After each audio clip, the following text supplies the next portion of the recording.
महाराष्ट्र में होने वाले विधानसभा चुनाव के बीच पक्ष और विपक्ष के बीच वार पलटवार का सिलसिला शुरू हो गया है।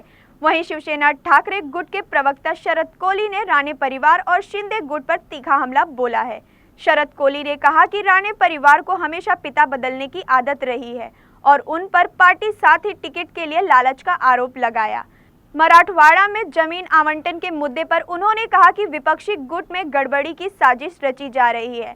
शरद कोली ने राणे परिवार पर निशाना साधते हुए आगे कहा कि उनके पास अब कोई इज्जत या स्वाभिमान नहीं बचा है।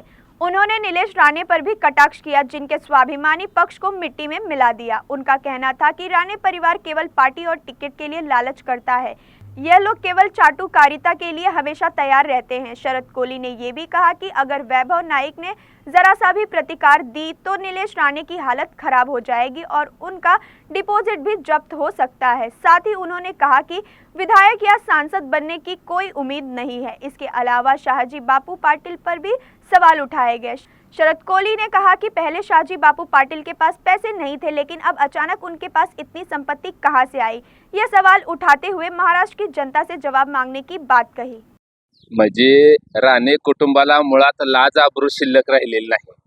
त्या राण्यांना बाप बदलायची सवयच आहे। आता ही नवीन एक बाप त्या निलेश राणेनं बदलला आहे। मला त्या अफवानी गांजा हाणून प्रत्येक वेळी एक वेगळं जातीवादी स्टेटमेंट करणाऱ्या त्या निलेश राणेला सांगायचं आहे, आता पहिल्या बापाचं नाव पुस आणि दुसऱ्या बापाचं नाव लाव। म्हणजे प्रत्येक ठिकाणी गद्दारी करण्यातच तुमचा वेळ गेलेला आहे, दिवस गेलेला आहे। आणि सगळ्यात महत्त्वाचं, यांनी स्वाभिमानी पक्ष काढला होता। ही स्वाभिमानी पक्ष देखील ह्यांनी या महाराष्ट्राच्या मातीत घातला।